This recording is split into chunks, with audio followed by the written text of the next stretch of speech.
Hello, welcome to Library Connection. I'm your hostess, Mandy Cantrell. I'm Youth Services Director at the B.B. Comer Memorial Library here in Sylacauga. Before I get started, I'd like to thank TV47 and Chris and Robert and all the people that help us to put on our program. I'm very grateful for them for all they do.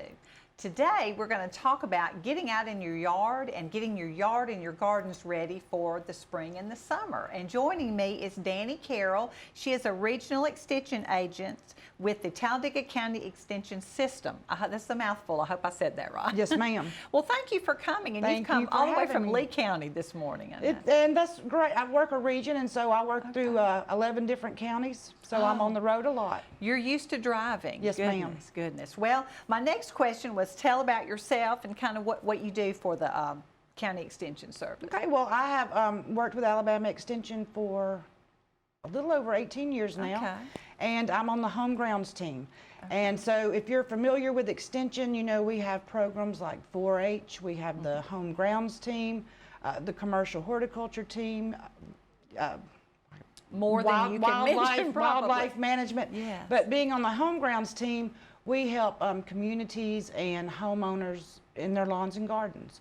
You know, try to make things a little bit more sustainable, give them some sustainable options with that. You know, and with that is, I mean, it's a huge subject from vegetable gardening to bedding plants. Yes. Well, I know we can't cover all of it, so if we can just cover the things that we should be doing right now in May, things, you know, it's starting to get warmer, things like that. And I know that still, we could probably talk for hours about that. We could talk for hours about that. It's a wonderful time of year. You know, we're in Alabama, and we go from winter to summer in about a week. Right. Not much so spring it's that here. that small window of opportunity that we have. If you want to know like the top questions I'm getting right now and That's what we should be doing right now, we can start with vegetable gardens if you would like, because that is a really, really hot topic. That sounds great. And I'm proud that so many people in Alabama are starting to grow more. Good.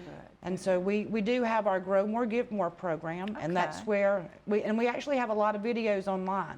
Oh, you know, we have started in the last couple of years making our library a lot larger, so that folks could go on and get some more information. So we have videos from how to make a raised bed to how to prune tomatoes to, you know, squash pests. Yeah. So now, everything on there. What is your website? Our website is www.aces.edu. Okay, great. And I asked that, but I've been on your website several times, and there's lots of information on there. It's great that you have videos online, because sometimes if people are working all day, they want to watch it in the evenings, and you may or may not want to take a phone call at that time. It is, and you know, we have a lot of classes, and we do classes and programs around our regions, and that's one of the things that I've ran into where a lot of people are like, I can't take off work to come to a 4-hour program during the day, and so we've started putting these online. You know, back to the weather, there's getting a lot of folks calling about planting and planting dates. And we do have an app for that as well. Oh, we have a SOW app. It's SOW. It's actually being revamped and will come out again, I believe, in June. The brand new app. But you know, I'll tell you what I'm doing in Lee County. Lee County and Talladega in my own yard aren't that much different. So we have, you know, I know a lot of people. We're all planting our tomatoes and we're planting our squash and we're planting a lot of things right now. But then people are saying, what can I do towards the end of May? And what can I do in June? Yeah. And that's kind of when I stop planting a lot of my, what we call warm season vegetables, the tomatoes, the squash, you know, beans and things like that. Because, you know, it gets really hot. It gets really hot. And so there's a couple like our okra and our sweet potatoes. So those are two that, you know, people are saying, what can I plant? I'm jumping forward to June now. Right. Well, you got to get ready. It'll be June before we know it. So those are two of the crops that grow extremely well during our summers. Okay. We kind of see a lull with our tomato plants and our squash during that time of year, just because of the temperatures, and they really have a hard time pollinating themselves. But I would keep on, you know, planting the tomatoes and squash throughout this month. And then maybe take a little break and start again in July. If we start again in July, mid or end, it's a wonderful fall crop too. Oh, good, good. Well, I'm glad you talked about things to be doing now. We need to be planning and thinking about what to do in June. That is great. So that's the garden. What about flowers and things in our yards? Ooh, I love flowers Oh, and things good. in the yard. And you know, I hesitate to say this, but fall, late, and I say late fall because fall's hot too. Yes. But that's going to be probably the #1 best time to plant those shrubs and trees. Okay. But I'm like everybody else. I want to plant them when I see those blooms. Oh, yes. Because those blooms draw they're you pretty. into it. And you know, the other reason is I want to see those blooms because I don't want to plant something that's going to bloom pink. You know, when I have a bed of red or something like that. That's true, yes. So, and this is also the time that plants are everywhere. In nurseries and You know, I was yeah. driving up this morning and you just want to stop here and stop there because they're all out there. So we can definitely plant this time of year. Okay. We just have to have a little extra care with it. They need a lot more water, I'm sure. They're going to need a lot more water. And the first thing, you know, I like to tell people when we're going shopping is to assess that landscape. Okay. Because the first thing we need to think about is the right plant for the right place. And when I say that, I'm gonna pick on azaleas for a minute. Okay. So for the most of our azaleas, they really like that filtered sunlight or the morning sun with that afternoon shade. Okay. You know, and it's real easy to pick a plant just because it's pretty and go put it in the landscape, but if it's in the wrong place, it really doesn't matter how well we tend to it. In the long run, it's probably Not going to make it. It's not going to make it. I've done that. I've done My that house. too. I've tried. It's called forcing. I Oh, wanted something yes. so bad, and I knew I didn't have the right Yeah. place for it. So, you know, that's what I would look at first. Look at your Okay. landscape, and then there's plenty of books out there. We have lists online Right. ourselves on our website of plants that would do well in a place. And then when we bring that plant home, you know, that's when the work starts. I also Right. tell people going and buying the plant. Even with vegetables, going to buy the plant is the easy The part. easy part there. So things I would, you know, pay attention to when we bring home that plant, and it's probably the #1 thing that I see Okay. that might be done wrong. Okay. And just say that you bring home this 1 gallon azalea. And by the way, I like to pick the smallest plant possible. Okay. They take better. The And smaller you know, and if you plant it correct, you don't have to dig as big of a hole. That's a plus. And if you give it about 2 years, it's caught up with the bigger plant. So I always Okay. try to choose the smallest. But okay, let's say we bring home a 1 gallon azalea. You know, and I'm thinking of the pot Right. being, you know, 8 inches wide. So when we dig that hole, you know, I try to stay away from those hole diggers. That's the first thing my husband's going to go. Post-hole diggers? Post-hole Uh-oh, diggers. that's what we used to. He wants to dig to China, and that's really, you know, 2 or 3 years down the line, that's really bad for that plant. Oh. So with an azalea, let's just say it's 6 to 8 inches wide. It is recommended that we dig that hole at least twice as wide. So Oh, you know, if it's an yes. 8-inch pot, we're going 16 inches minimum. Oh, I didn't realize that. You know, if not larger. Larger, really, when we're going by width, the better. And only as deep as the pot. So if the Okay. pot is 8 inches deep, I would honestly make that planting hole only about 7 inches deep, just maybe a tad bit shallower. Yes. Because when we bury them too deep, what'll happen is you'll start getting some rots, you'll get some different things. The roots are too deep. Yeah. We think of roots as going really, really deep in the soil, but even if we look at like our tree roots, you know, most of them, I'm going to say 90%, are in the top 12 inches. Right, So 'cause we see they're, them. they're not deep, they're shallow. Okay. And so when we're digging this hole, then what I like to do is I like to go around and score the edges, Okay. which basically means I'm getting a shovel or a pick or something and making some holes, some aerated, In the hole. Okay. trying to make some aeration inside the hole. Okay. We have a tendency, you know, for many years it was thought, let's put a lot of compost or potting soil in that soil. Yeah. And that's really not recommended anymore. Oh, I never knew that. Well, what it ends up being a pot in a pot. So if you've ever bought a shrub from the nursery, or, well, in my yard, let's say I buy a pot and I didn't plant it for 2 or 3 months, because that happens. It does happen. And then I take it out of the pot, and you'll see how it's all root bound. And so that's what happens when we fill that our planting hole with something else. It feels like it's in a bigger pot, and over the course of a couple of years, again, you could end up with, you know, being pot bound. So we try to put the native soil back into the hole. That makes And sense. I go back to azaleas just because that's what I'm seeing the most of everyone planting right now. Like I said, plant them up just a little bit instead of down, and then we're going to water, you know, that hole, that new planting hole, pretty good, and let it settle, and then put some more soil around it. Okay. Wow, that is, I need to be writing all these notes down. We're going to pause for a commercial break, though, and we'll be right back and talk some more with Dani. The Maxie Veazey Senior Adult Activity Center offers the senior citizens in the Sylacauga and surrounding areas lots of fantastic activities throughout the week. Sewing, ladies bridge, quilting, game-o-rama, ceramic classes, bingo, travel club, and lots more. It's all at the Maxie Veazey Senior Adult Activity Center located next to the J. Craig Smith Community Center in Sylacauga. Don't spend any more time alone. Get out, make new friends, and have fun. Sylacauga's best kept secret? No more. Harvey's on Noble is the place to go for the area's best food and drinks. Whether you're in the mood for steak, burgers, salad, seafood, or dessert, Harvey's on Noble will not disappoint, and the atmosphere is perfect for catching the big game or just relaxing after work. Harvey's is open for dinner Wednesday through Saturdays, so round up the family and we'll see you at Harvey's on Noble, downtown Sylacauga. Great. What am I going to do now?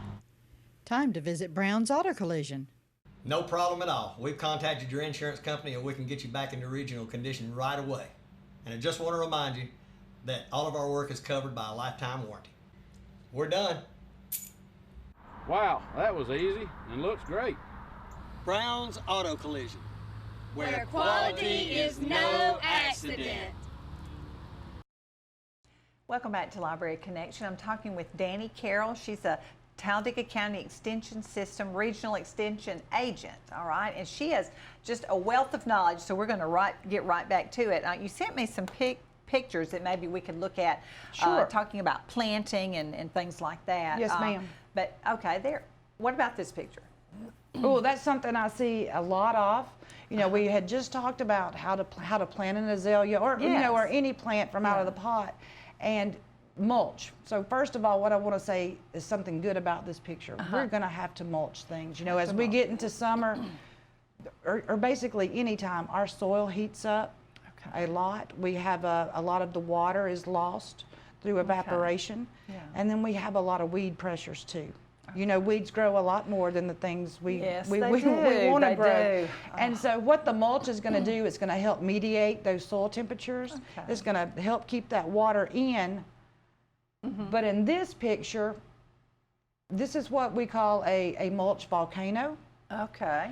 So this is when we pile the mulch around the base of a tree and or shrub. And what's going to happen is over the course of a couple of years, that mulch is doing exactly what it's supposed to do. It's going to keep the moisture in. But that also allows insects and disease to come into the bottom of that plant.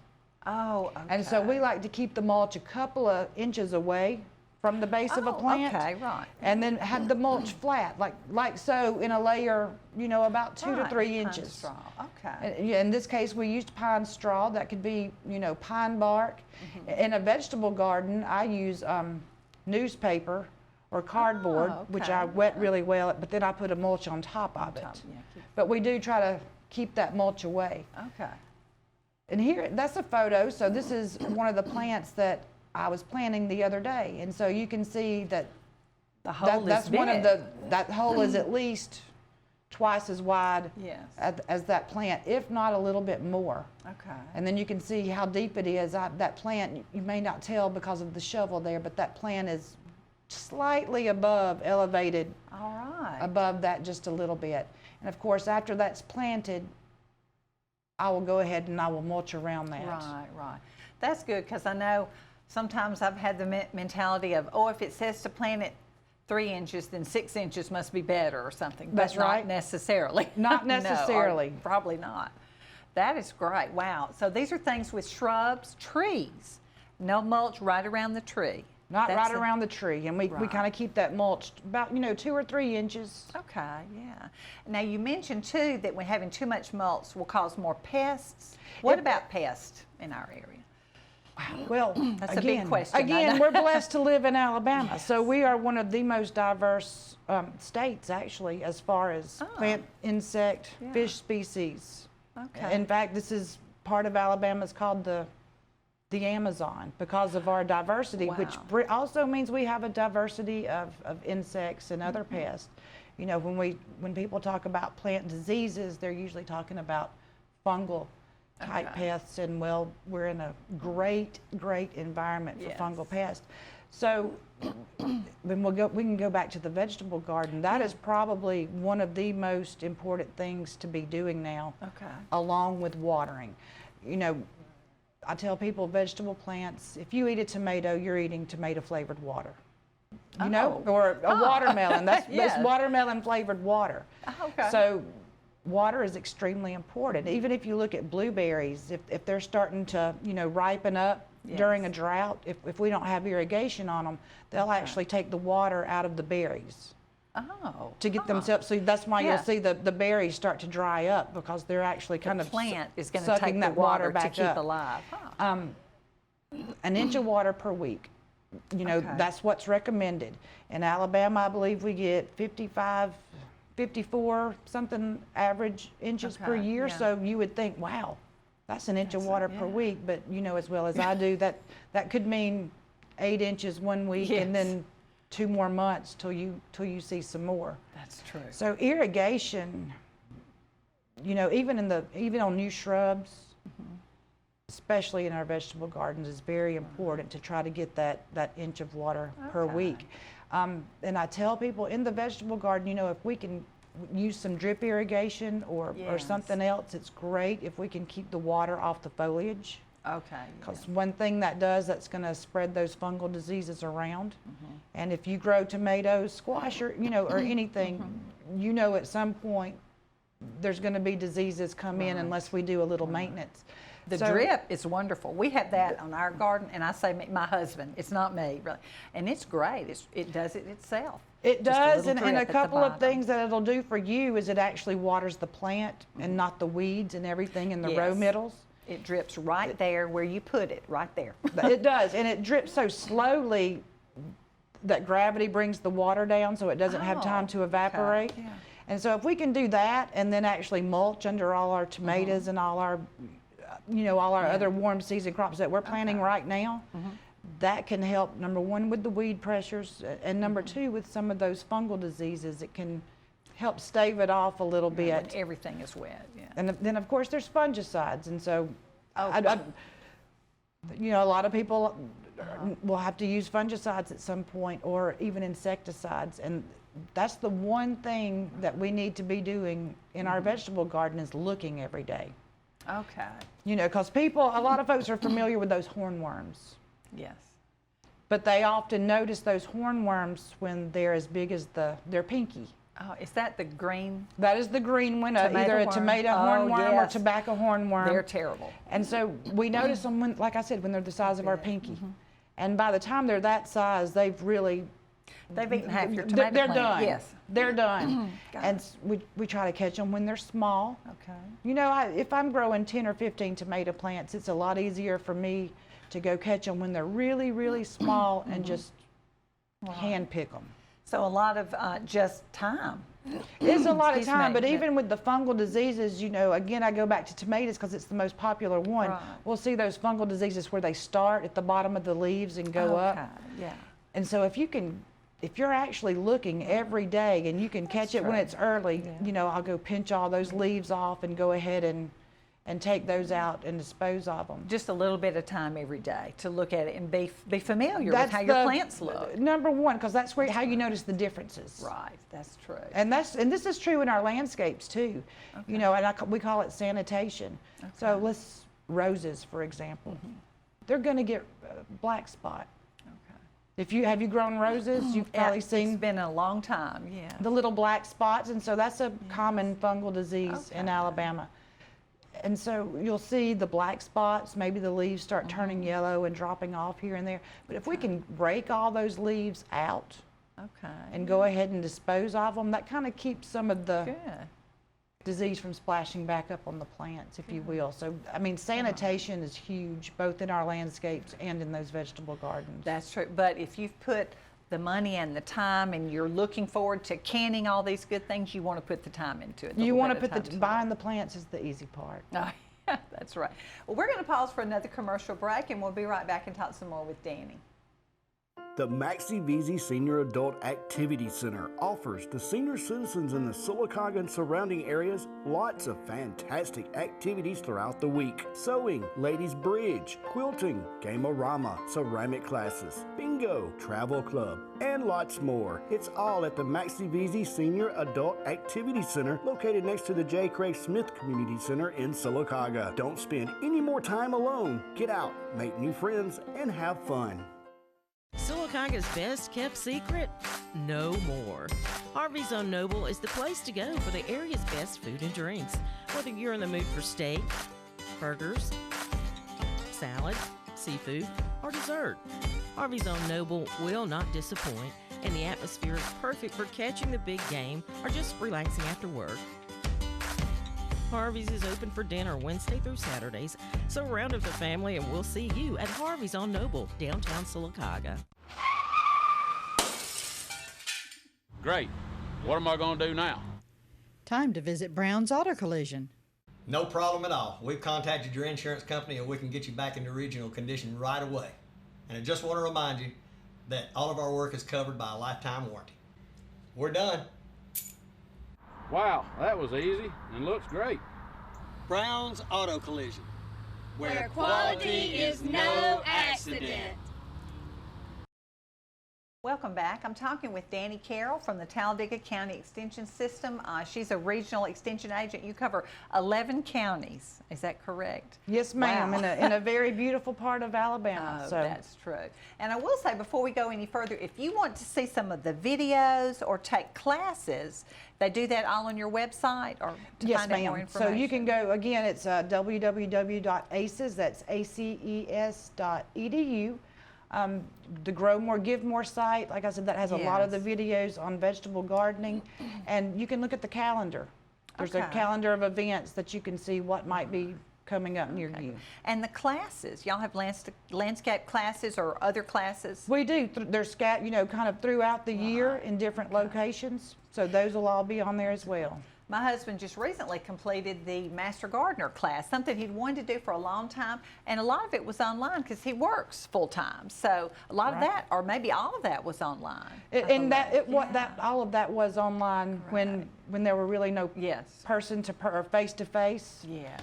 And now we've gone to the hybrid classes. So part of it's online and part of it in person. Good. So even if you work full time, you're able to do that.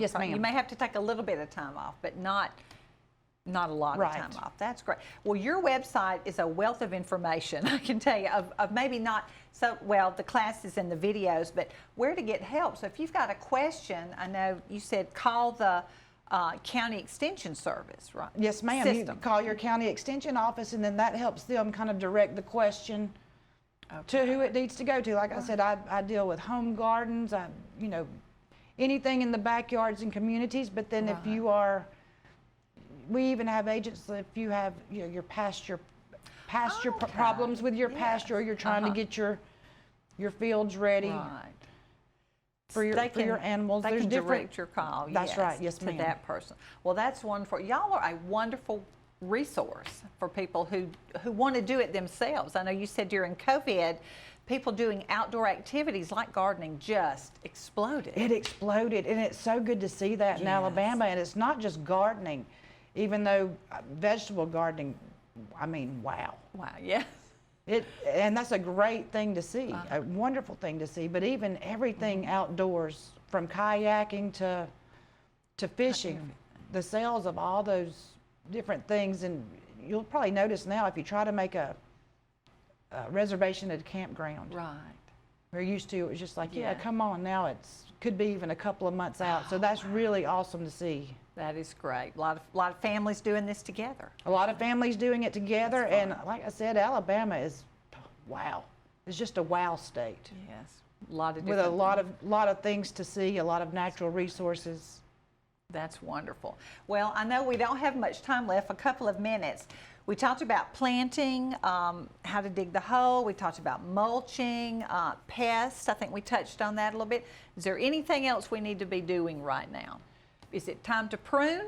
Or It not? could be And that's a time to big prune. question, I know. Well, it's a big question, but it's not. So if we're talking about pruning our, just say our trees and shrubs, Right.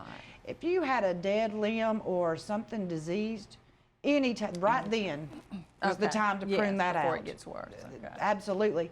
If we're going to, and let's take a forsythia. Okay. Just for an example. So we have some shrubs bloom on old wood, some shrubs bloom on new wood. So if you notice a forsythia, it blooms in February, February, March with those yellow blooms. Okay, So yes. that tells you that it's blooming on last year's wood. Right. Okay. That makes So we wouldn't prune it till after it bloomed. sense. Okay. So let's think about, something that blooms in the summer. Now, all these plants, and I've just, I know.